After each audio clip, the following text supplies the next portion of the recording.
sobre la Biblia fuese apenas un espejo roto, reflejando solo fragmentos de una verdad mucho más grande. ¿Y si las páginas que veneras hubieran sido tocadas, pulidas, recortadas y cosidas de nuevo por manos humanas que, entre luces y sombras, decidieron qué debía sobrevivir y qué debía desvanecerse? Quédate conmigo hasta el final para ver la tela completa del misterio. Comenta desde qué país nos miras, suscríbete y activa la campanita, porque aquí no somos simples espectadores, aquí somos buscadores de secretos antiguos. Imagina una mesa estrecha, de madera gastada, iluminada por la llama vacilante de una lámpara.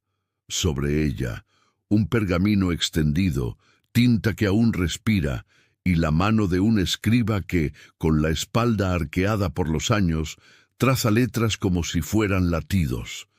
Lleva horas copiando, palabra por palabra, con un celo que parece devoción, pero de pronto su pluma se detiene. Una duda, una orden, un impulso. Esa mano vacila y agrega una frase mínima, quizá un adverbio, quizá una línea entera. Nadie lo ve, nadie lo cuestiona. Luego, el pergamino se enrolla, viaja, se copia de nuevo, y la frase añadida se convierte en parte del río que beberán generaciones enteras. ¿Cuántas de esas gotas alteraron el sabor del agua sagrada? No existe una sola Biblia, como no existe una sola noche. Hay versiones, familias, linajes textuales, la Biblia hebrea, la judía, la católica, la ortodoxa, la protestante. Cada una sostiene un mapa distinto del territorio sagrado, con senderos que otras Biblias no recorren y con montañas que otras nunca han visto. En unas, el cantar de los cantares arde como un brasero de metáforas amorosas. En otras, ese fuego se mira con distancia.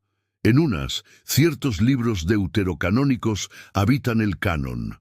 En otras, son mirados con cautela, casi como si fueran sospechosos. La pregunta que tiembla detrás de esta diversidad es inevitable. ¿Quién decide qué es inspirado y qué debe quedar fuera? Viaja conmigo a los primeros siglos, cuando la memoria de Jesús aún era una brasa viva. Había más de 80 evangelios circulando, respirando en comunidades dispersas, narrando curaciones, parábolas, silencios y gestos que nunca leíste. 80 visiones, 80 ventanas hacia un mismo rostro. Y sin embargo, la historia que nos llegó cerró casi todas las persianas y dejó abiertas solo 4: Mateo, Marcos, Lucas y Juan. Los demás fueron llamados apócrifos, no auténticos, y con ese sello quedaron condenados a la penumbra de los archivos. ¿Cuántas escenas del Cristo quedaron en sombras por un voto en un concilio? ¿Cuántas palabras se apagaron para siempre porque un comité temió su brillo? Miremos ahora un episodio que para millones es la imagen más pura de la misericordia. La mujer sorprendida en adulterio, rodeada por piedras que ya pesan en las manos de los acusadores. Jesús se inclina, traza una línea en la arena y el tiempo se detiene. El que esté libre de pecado, que tire la primera piedra. ¿Lo sientes? Es una escena perfecta, filmada 1000 veces en la imaginación del mundo. Pero los manuscritos más antiguos del Evangelio de Juan no la tienen. No asoma su sombra hasta varios siglos después. Su primera aparición confiable ocurre en códices tardíos donde, además, el estilo parece no dialogar del todo con el resto del libro, como si otra voz hubiese hablado con la tinta de Juan. ¿Qué significa eso? No que la compasión de Jesús sea imposible, ni que el gesto sea falso, sino que la frase que cautiva a tantos podría no pertenecer al tejido original. Tal vez fue una tradición oral que alguien decidió rescatar. Tal vez fue una catequesis que se convirtió en narrativa. O tal vez, y aquí la pregunta muerde, fue una adición que respondió al anhelo de ver a un Cristo que calma tempestades de piedra, aunque el texto primero no lo dijera. Lo inquietante no es el milagro, sino el mecanismo. cómo una comunidad, con el paso del tiempo, puede tejer sobre el telar sagrado sus propios colores, y luego olvidar que fueron añadidos. Si pudiéramos alzar el pergamino a contraluz, veríamos marcas de costura. En los bordes de los manuscritos antiguos a veces se leen notas al margen, miniaturas de duda, recordatorios de un copista para otro. Aquí falta.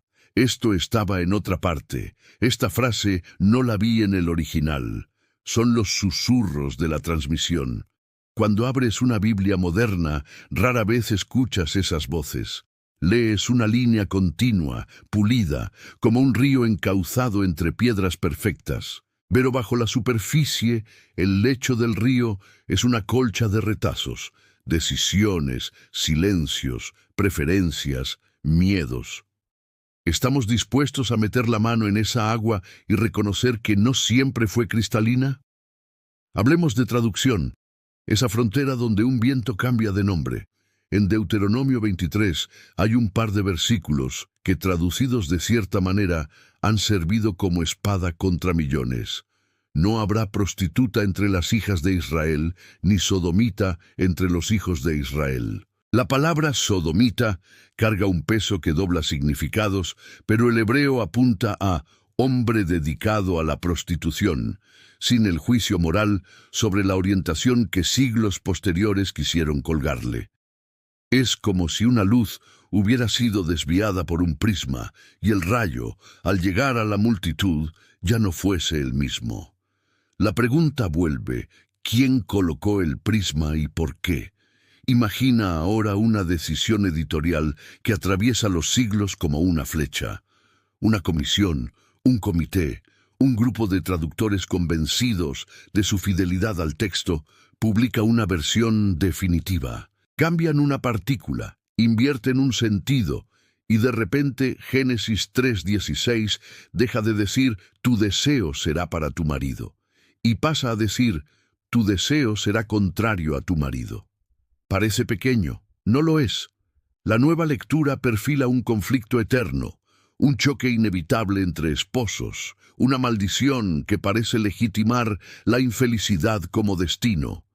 Y entonces, comunidades enteras leen ese cambio como ley de hierro. Cuánta tristeza cabalga sobre una partícula mal entendida. No te pido que creas ciegamente en mí. Te pido que sigas el hilo. Donde hay tensión textual, suele haber historia. Donde hay variantes, hubo decisiones. Y donde hubo decisiones, hubo criterios humanos que pueden y deben examinarse. Algunos dirán, pero Dios pudo inspirar también esas manos, también esos comités. Otros preguntarán, ¿y por qué ciertos cambios favorecen siempre a los mismos? ¿Por qué silencian a unos y amplifican a otros? Entre esas dos voces se desarrolla el drama del canon, esa palabra que intenta cerrar, con un sello solemne, lo que alguna vez estuvo abierto y palpitante. Quiero que imagines algo más, un cuarto de archivo, frío, donde reposan códices iluminados con oro viejo. En su interior, nombres que casi nadie pronuncia, evangelios de Tomás, de María, de Felipe, textos gnósticos que describen a un Jesús que susurra secretos en habitaciones privadas, cartas que confrontan a Pedro con Magdalena, himnos que imaginan la creación como una danza de luz. Muchos fueron rechazados como peligrosos, otros como errados, otros como tardíos. ¿Y si algunos guardaran claves que, sin destruir la fe, la expanden? La historia oficial nos entregó un rostro, un Jesús que entra y sale de los 4 evangelios como un rey de puertas bien enmarcadas. Pero los márgenes, los apócrifos, los fragmentos hallados en cuevas, cuentan de un murmullo variado. No se trata de negar la figura, sino de mirarla a la luz de todo su archivo. ¿Qué imagen emerge cuando permites que otros focos iluminen el mismo escenario? Tal vez no un Cristo distinto, sino un Cristo más amplio, menos domesticado por nuestras ansias de orden. Y ahora, antes de que quieras cerrar esta puerta, escucha esto. No todas las alteraciones nacieron del mal. Algunas buscaron claridad, otras armonía litúrgica, otras proteger una comunidad vulnerable. Pero en el mismo gesto de proteger se puede herir, y en el mismo deseo de aclarar se puede borrar. La pregunta no es si hubo cambios, sino si estás dispuesto a verlos. Si estás dispuesto a recorrer conmigo, en silencio atento, el pasillo donde los manuscritos se miran unos a otros como espejos enfrentados. Quédate, porque en los próximos compases vamos a entrar en la zona más delicada, cómo ciertas lecturas moldearon el destino de las mujeres dentro y fuera de las páginas, cómo un par de renglones pudieron cerrar bocas durante siglos, y cómo, aún así, en las grietas, la voz de lo sagrado sigue filtrándose como agua bajo la puerta. Suscríbete, comenta y comparte este viaje con alguien que ame la verdad, incluso cuando la verdad exige valor para mirar atrás. Dicen que una frase puede cerrar una puerta durante siglos. No necesita candado visible, basta con que suene solemne, que venga acompañada de un «dice la ley», que se copie lo suficiente hasta confundirse con la piedra. Así se convirtió 1 Corintios 14, 34, 35 en un portón de hierro. Las mujeres deben callar en las asambleas. No les es permitido hablar. Si quieren aprender, que pregunten a sus maridos en casa. ¿Cuántas homilías, cuántas reglamentaciones internas, cuántas biografías vaciadas de palabras femeninas se han justificado con esos 2 renglones? Lee el capítulo entero con paciencia. Apenas unos párrafos antes, el texto anima a profetizar y a hablar a la comunidad sin discriminar por sexo. De pronto, en mitad del flujo, alguien baja una palanca, silencio para ellas, autoridad para ellos. El corte es áspero, no encaja con el ritmo retórico, interrumpe un razonamiento que venía hilando orden y edificación. Por eso algunos especialistas sospechan una inserción posterior, quizá nacida en un contexto local con conflictos concretos, que luego, por la fuerza de la copia, se coló en la corriente principal. Hay manuscritos donde esos versículos aparecen en otro lugar. Hay márgenes con notas que los señalan como ajenos. El eco de un copista cansado puede convertirse con el tiempo en ley para multitudes. ¿Te imaginas el impacto cotidiano de ese dictamen? Comunidades donde las preguntas femeninas tenían que posponerse para la casa. Sermones donde se modelaba una obediencia que no era amor sino miedo. Ministerios sofocados antes de brotar. Y sin embargo, en las mismas cartas aparece Priscila enseñando, Febe sirviendo como diaconisa y mujeres hospedando la iglesia en sus hogares. El texto bíblico, como la vida, es polifónico. Fue la interpretación la que intentó convertirlo en monólogo. Pero no fue la única puerta que se cerró con un giro de traducción. Vuelve conmigo a Génesis 3:16. En la forma más difundida se lee: «Tu deseo será para tu marido, y él se enseñoreará de ti». Es una descripción trágica de una relación desbalanceada, no una orden divina de cómo debe ser. Sin embargo, cierta versión moderna proclamada definitiva cambió una hebra que sujeta el sentido. Tu deseo será contrario a tu marido. Con un solo adjetivo, el vínculo se vuelve un campo de batalla predestinado, una profecía de choque constante que en manos imprudentes legitima la resignación de millones de mujeres a vidas sin alegría. La teología se decide a veces en esas comas invisibles. Los cambios sutiles suelen ser los más eficaces. No indignan, no encienden hogueras, se deslizan. Por eso la cultura puede jurar que siempre fue así.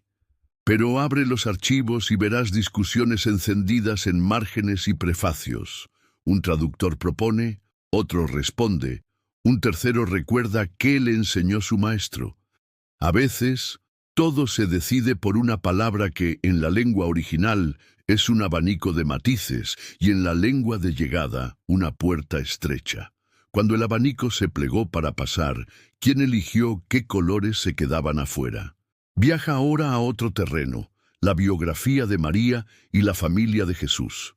En el Evangelio de Mateo, algunas traducciones contemporáneas hablan de que Jesús fue el hijo primogénito de María.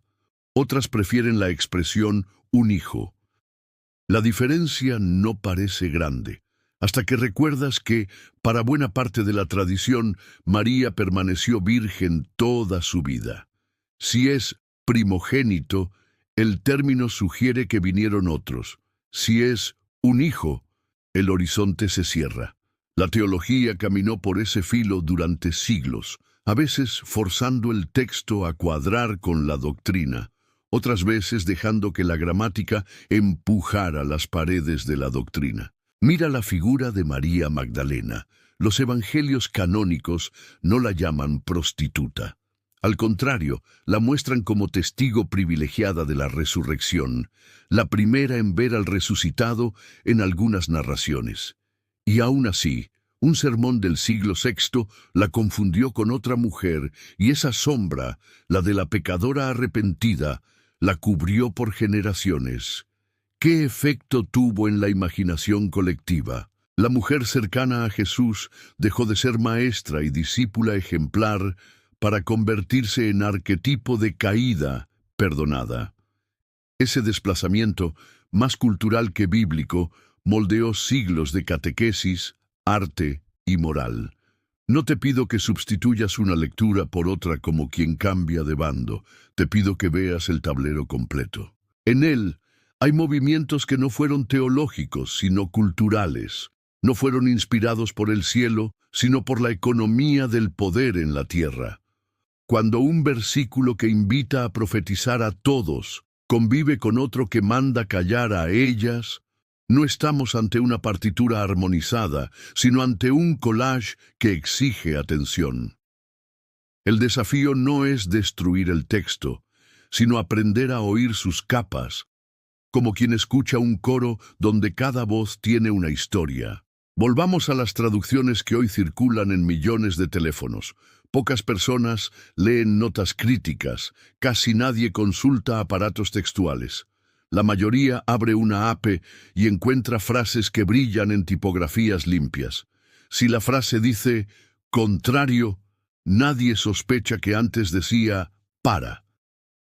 Si dice sodomita, pocos imaginarán que el hebreo hablaba de prostituto varón. Esa confianza ingenua no es culpa del lector, es responsabilidad de quienes, en nombre de la fidelidad, quizá dejaron entrar sus batallas a la sala de traducción. Quiero que recuerdes a esas mujeres sin nombre que sostuvieron comunidades enteras, las que abrieron sus casas para la reunión, las que cuidaron a enfermos, las que catequizaron a niños y adultos, las que escribieron cartas que nunca llegaron a los cánones. Muchas quedaron fuera del cuadro por 1 milímetro de tinta, por un adjetivo, por una nota marginal que se volvió ley. Si hoy sus descendientes alzan de nuevo la voz, no es contra Dios, sino contra las cerraduras humanas que se disfrazaron de mandato divino. Y sin embargo, la Escritura conserva grietas por donde entra la luz. Déjala hablar cuando dice que derramaré mi espíritu sobre toda carne, y profetizarán vuestros hijos y vuestras hijas. Déjala respirar cuando recuerda a Débora como jueza, a Hulda como profetisa, a las mujeres que financiaron el ministerio itinerante de Jesús. Si alguna vez alguien te cerró la boca con un par de líneas, recuerda que la Biblia entera no cabe en ese recorte.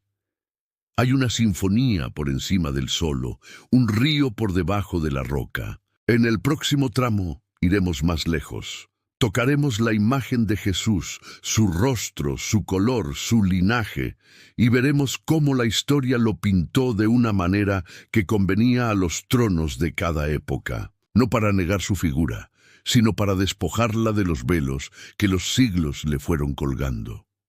Si llegaste hasta aquí, eres de los nuestros, de los que no temen mirar al manuscrito a contraluz y admitir que hay tachaduras, añadidos y silencios. Sigue conmigo. Lo más delicado aún no ha comenzado. En algún momento de la historia, la imagen de Jesús dejó de ser un recuerdo y se convirtió en un retrato oficial.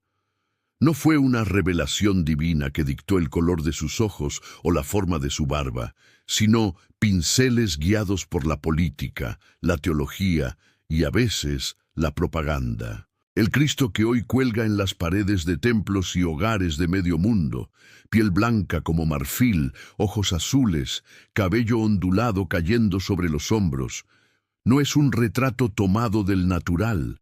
Es una construcción, una figura que emergió de siglos de reinterpretación, como si se hubiera repintado la misma tela una y otra vez, hasta cubrir los colores originales con capas de barniz cultural. Históricamente, Jesús fue un hombre nacido en la región de Galilea, en un cruce de caminos entre el Mediterráneo y el cercano Oriente.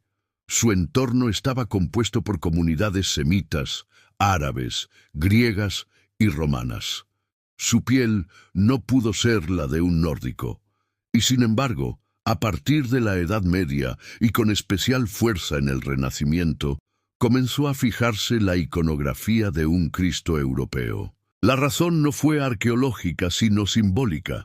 Un Salvador que se pareciera a los fieles de Europa occidental resultaba más cercano, más aceptable.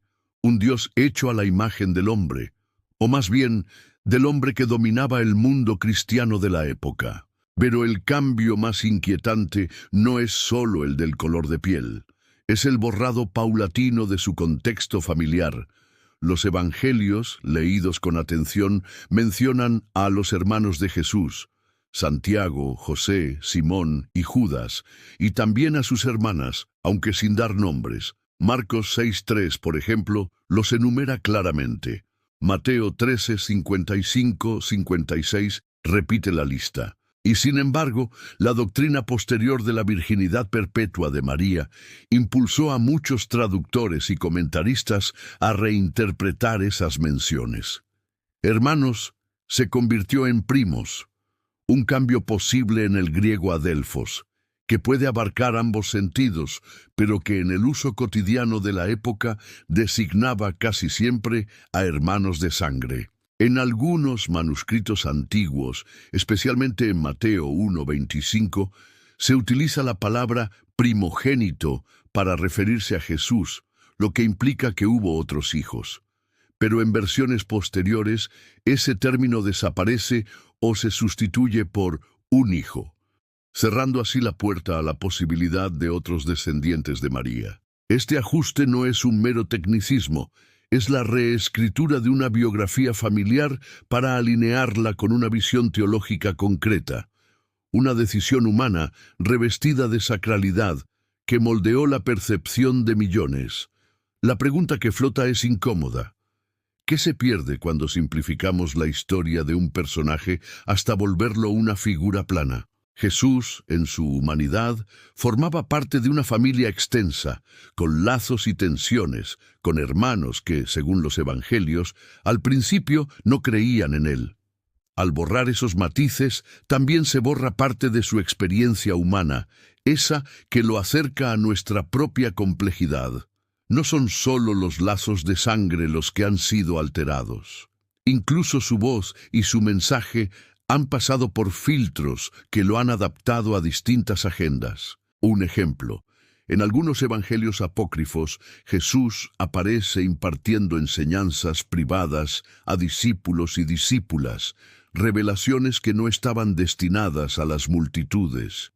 En el Evangelio de Tomás, por ejemplo, sus palabras son más crípticas, más cercanas a un maestro de sabiduría mística que a un predicador público. Estos textos, al ser excluidos del canon, también excluyeron una faceta de su personalidad y misión. La arqueología, por su parte, ha intentado reconstruir su rostro a partir de restos óseos de hombres de su región y época. El resultado dista mucho del Cristo europeo. Piel morena, cabello rizado y oscuro, nariz prominente, una estatura menor a la media actual. un rostro más común entre los campesinos galileos que entre los retratos idealizados de los altares barrocos. Este retrato, basado en datos forenses, se acerca más a la probabilidad histórica, pero incomoda a quienes han internalizado durante siglos una imagen distinta. Hay un paralelismo perturbador entre la alteración de su rostro y la alteración de sus palabras. En ambos casos, se privilegió una versión que resultara más cómoda para la cultura dominante. Así como se blanqueó su piel en las pinturas, se suavizaron o reinterpretaron dichos difíciles en las traducciones. Un Jesús exigente, que hablaba de renunciar a todo para seguirlo, fue presentado a veces como un líder más conciliador, más acorde con la moral de una sociedad establecida. No es que se inventaran frases, sino que se elegían unas sobre otras. Se destacaban unas y se dejaban en penumbra otras. Esto plantea una cuestión central. ¿Hasta qué punto conocemos al Jesús histórico y hasta qué punto al Jesús editado por siglos de tradición? La fe no exige necesariamente una biografía exacta, pero sí se sostiene sobre un relato coherente. Cuando ese relato se construye sobre capas de interpretaciones interesadas, la imagen resultante puede ser un mosaico en el que cada tesela fue elegida para servir a un propósito. Incluso la cruz, símbolo central del cristianismo, ha pasado por una transformación visual. Los primeros cristianos no la representaban como una cruz alta y elegante, sino como un instrumento toscamente ensamblado, más bajo, pensado para ejecuciones rápidas. La cruz estilizada que vemos hoy es parte de esa estética sacra que buscó embellecer el dolor para hacerlo más soportable a la vista y más poderoso como símbolo. Lo que descubrimos aquí no es un intento de desacreditar la figura de Jesús, sino de recordar que la historia que contamos de él ha sido tejida con hilos humanos.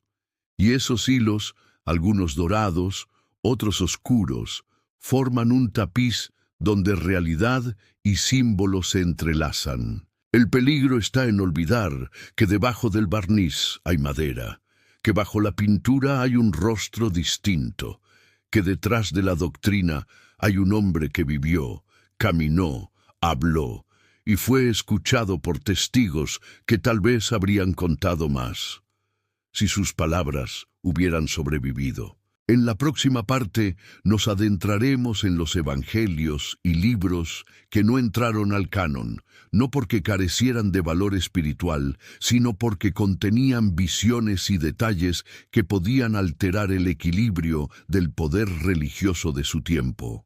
Algunos de ellos hablan de secretos que Jesús habría confiado solo a unos pocos, secretos que de haber llegado a nosotros podrían haber cambiado para siempre la manera en que entendemos su misión. Imagina una biblioteca silenciosa, olvidada por siglos, oculta en las entrañas de un monasterio o en las sombras de una cueva del desierto.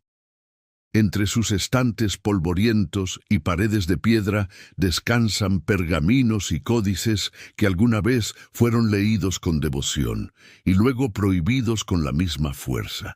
Son los evangelios y textos que no entraron en el canon, no porque fueran falsos en esencia, sino porque decían demasiado, porque abrían puertas que algunos temieron cruzar. En el siglo II y III de nuestra era, el cristianismo aún no estaba unificado.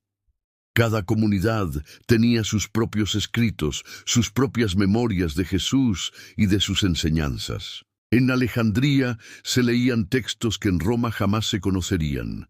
En Siria circulaban evangelios que jamás llegarían a las iglesias de Asia Menor.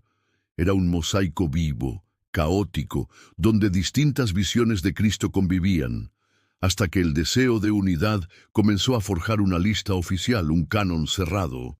El Evangelio de Tomás, descubierto en 1945 en Nag Hammadi, Egipto, es uno de esos testigos incómodos. No relata milagros ni la pasión, sino 114 dichos atribuidos a Jesús, muchos de ellos misteriosos, casi en forma de acertijos. El reino de Dios está dentro de ti y fuera de ti. Cuando te conozcas a ti mismo, entonces serás conocido. No hay parábolas de multitudes, no hay sermones en montañas, sino un maestro que invita a mirar hacia adentro, a encontrar la luz escondida en el corazón. Este Jesús gnóstico parece más un guía espiritual que un líder religioso estructurado. ¿Por qué un mensaje así sería problemático? Porque empodera al creyente directamente, sin necesidad de una jerarquía que interprete la salvación por él. Otro texto, el Evangelio de María, nos muestra a María Magdalena recibiendo revelaciones privadas de Jesús. En sus páginas, ella se convierte en maestra y transmisora de un conocimiento especial, y Pedro la confronta, dudando de que el maestro confiara secretos tan profundos a una mujer. La tensión es palpable. El liderazgo femenino desafía las estructuras patriarcales ya emergentes en la iglesia primitiva.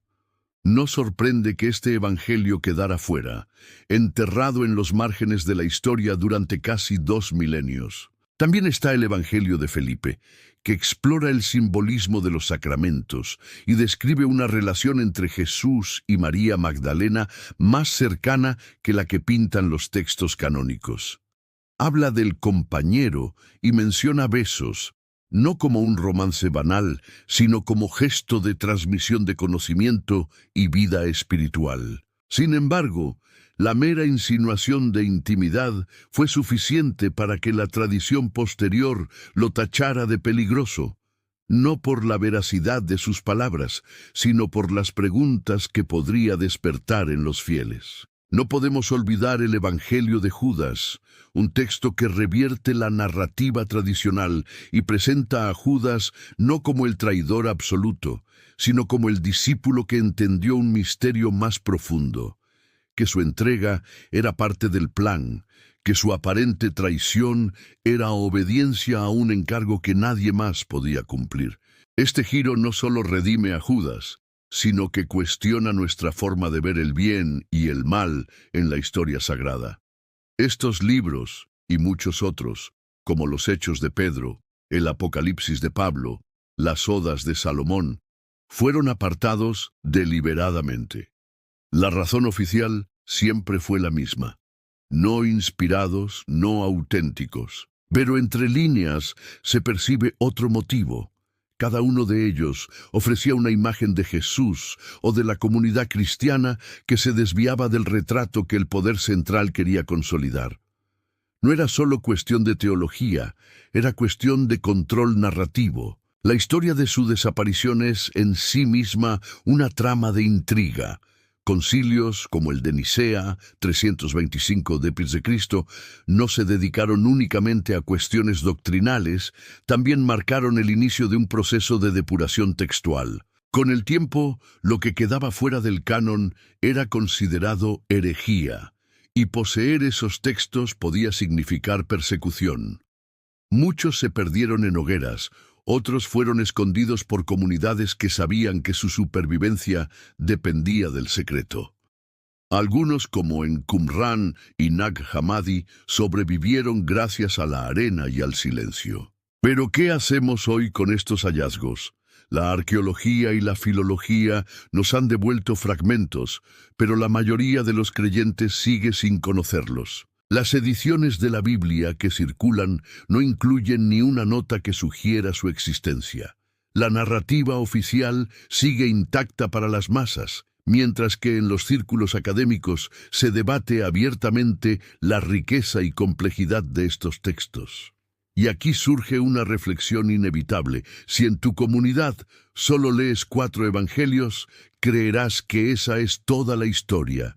Pero si abres la puerta y dejas entrar a Tomás, María, Felipe y Judas, descubrirás que la figura de Jesús es aún más amplia, más misteriosa, más humana y más divina a la vez. Y sin embargo, esa amplitud asusta, porque un Jesús que no cabe en las paredes del canon no puede ser controlado tan fácilmente. Hay algo profundamente inquietante en pensar que estos textos pudieron cambiar para siempre nuestra comprensión de la fe. Imagina si durante siglos se hubiera predicado que el reino está dentro de ti y fuera de ti, o que una mujer fue reconocida por el Maestro como portadora de su mensaje más profundo. ¿Cómo sería hoy el cristianismo? ¿Qué formas de opresión habrían perdido su fundamento? ¿Qué estructuras habrían tenido que abrirse? En la próxima parte exploraremos algo aún más oscuro.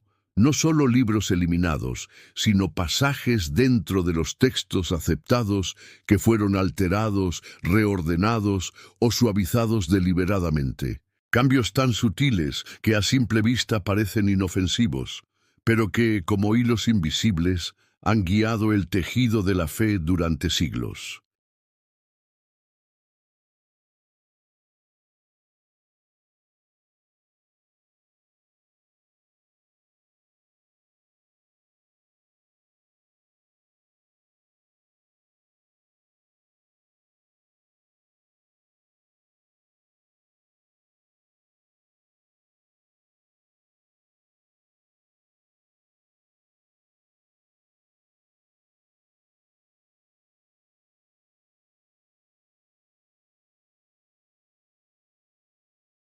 Al hablar de cambios en la Biblia, muchos piensan solo en los libros que fueron eliminados o en los evangelios que nunca se incluyeron.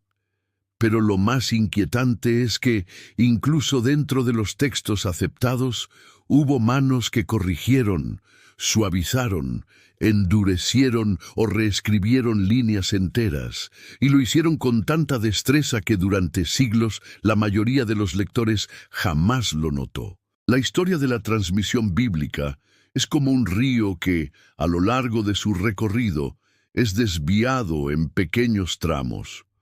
Un copista decide aclarar una frase, otro agrega un detalle para reforzar una enseñanza, un tercero borra una palabra que le resulta incómoda. Y así, la corriente que llega al mar ya no es exactamente la misma que brotó de la fuente. No se trata de inventar un nuevo libro, sino de ajustar el que ya existe, y esos ajustes acumulados pueden cambiar el tono, el énfasis, incluso el mensaje. Un ejemplo clásico está en el Evangelio de Marcos. Los manuscritos más antiguos terminan abruptamente en el capítulo 16, versículo 8. Las mujeres encuentran el sepulcro vacío. Un joven vestido de blanco les anuncia la resurrección, y ellas, aterradas, huyen sin decir nada a nadie. Fin. Pero en la mayoría de las Biblias modernas, después de ese final, aparecen 12 versículos más. Jesús se aparece a María Magdalena, a 2 discípulos en el camino, reprende a los 11, les da la gran comisión y asciende al cielo.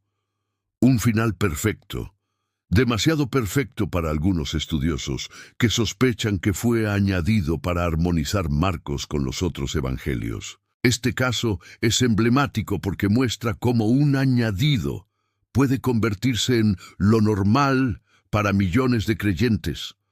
Pocas personas saben que esos últimos versículos están acompañados en muchas ediciones críticas de una nota que advierte: no aparecen en los manuscritos más antiguos. Sin embargo, en las ediciones populares, esa advertencia suele perderse o no aparece, y el lector jamás sospecha que está leyendo un epílogo probablemente posterior. Otro ejemplo se encuentra en la primera carta de Juan, capítulo 5, versículo 7, en la llamada Comma Johanneum. En muchas Biblias antiguas en latín, este versículo dice: tres son los que dan testimonio en el cielo, el Padre, el Verbo y el Espíritu Santo, y estos tres son uno. Esta es una de las formulaciones más claras de la doctrina trinitaria, pero en los manuscritos griegos más antiguos simplemente no existe. Aparece por primera vez en manuscritos latinos medievales, probablemente insertada como una glosa marginal que, con el tiempo, se integró al texto. Su inclusión fortaleció un dogma que ya estaba consolidado, pero su origen es más teológico que textual. En Mateo 6:13, en la oración del Padre Nuestro, hay otro caso sutil. Algunos manuscritos incluyen la doxología final. Porque tuyo es el reino, el poder y la gloria por los siglos de los siglos. Amén. Otros, más antiguos, terminan con líbranos del mal, sin esa frase. La adición, aunque hermosa y devocional, probablemente proviene de la liturgia de la Iglesia primitiva, incorporada luego a las copias bíblicas. Es decir, la comunidad devolvió al texto lo que había nacido de su propia oración. La técnica de interpolar frases para aclarar o reforzar una enseñanza también se ve en los evangelios. En Lucas 22, 43, 44, justo antes de la traición, se añade la escena del ángel que conforta a Jesús en Getsemaní y las gotas de sudor como sangre. Estos versículos no están presentes en algunos de los manuscritos más antiguos, y hay debate sobre si fueron añadidos para enfatizar la humanidad y el sufrimiento de Cristo frente a las corrientes que lo veían solo como un ser divino. En otros casos, los cambios no fueron adiciones, sino sustituciones. Un traductor, enfrentado a una palabra ambigua, elegía el sentido que mejor se ajustaba a la doctrina de su tiempo. Por ejemplo, en el Antiguo Testamento, la palabra hebrea, alma, en Isaías 7:14, significa joven, en un sentido general, pero en la Septuaginta griega fue traducida como partenos, virgen. Esta elección, siglos antes del cristianismo, acabaría siendo crucial para la interpretación mesiánica del nacimiento de Jesús. La palabra original no desapareció, pero su traducción condicionó para siempre la lectura cristiana de ese pasaje. Los ajustes también podían ser omisiones calculadas. En algunos manuscritos, frases que parecían demasiado duras eran suavizadas. En Marcos 1:41, por ejemplo, hay una variante fascinante. En unas copias, Jesús, antes de sanar a un leproso, es movido a compasión. En otras, es movido a ira. La segunda lectura es más difícil, más humana, más chocante. Y quizá por eso muchos copistas la cambiaron por la versión más amable. Hoy, la mayoría de las traducciones modernas optan por compasión, pero las evidencias sugieren que ira podría ser la lectura más antigua. Lo inquietante de todo esto es que en muchos casos los cambios no obedecieron a una conspiración organizada, sino a un proceso más difuso. Copistas bien intencionados que creían mejorar el texto, traductores que buscaban coherencia, comunidades que querían armonizar relatos, pero el resultado es el mismo. La Biblia que tenemos hoy es un texto vivo, moldeado por siglos de manos humanas, y cada palabra que lees es el fruto de decisiones acumuladas. Esto no significa que el mensaje central haya desaparecido, pero sí que los matices, las tensiones y los aspectos más incómodos a veces se han ido borrando o ajustando. Y esos matices son importantes porque revelan la textura real de los relatos, su humanidad, su complejidad. En la próxima parte vamos a cerrar este recorrido con un clímax, una reflexión sobre lo que todo esto significa para nuestra fe y comprensión de las Escrituras. No para destruir, sino para despertar. Porque el mayor peligro no es que la Biblia haya cambiado, sino que creamos que nunca lo hizo.